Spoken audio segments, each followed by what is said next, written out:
அண்மை செய்தியை பார்த்துக் கொண்டிருக்கிறோம். ஜெய்ஷே முகமது தீவிரவாத அமைப்பின் முக்கிய தலைவர் கொல்லப்பட்டதாக தகவல் வெளியாகியிருக்கிறது. பதான்கோட் விமானப்படை தளம் உள்ளிட்ட பல்வேறு பயங்கரவாத தாக்குதல்களில் தொடர்புடைய தீவிரவாதி கொல்லப்பட்டிருப்பதாக தகவல் வெளியாகியிருக்கிறது.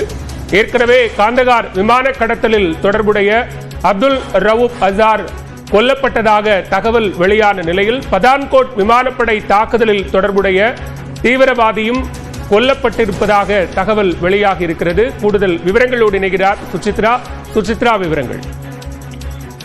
ஜெய்ஷே முகமது அமைப்பினுடைய தலைவர் மசூத் அசாரினுடைய சகோதரர் மிக முக்கியமாக ராஃப் அகமது அஸ்கார் தற்போது நேற்று நடைபெற்ற ஆபரேஷன் சிந்தூர் தாக்குதலில் உயிரிழந்துள்ளதாக அதிகாரப்பூர்வமாக மத்திய உள்துறை அமைச்சகம் உறுதிப்படுத்தியுள்ளது.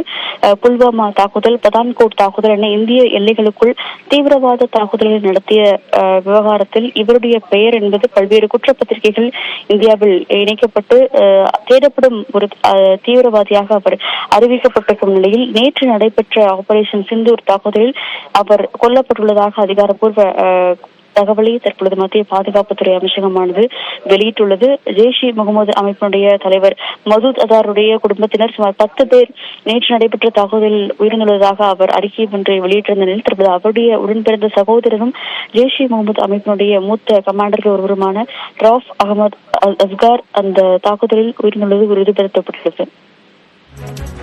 சுசித்ரா, விவரங்களுக்கு நன்றி சுசித்ரா.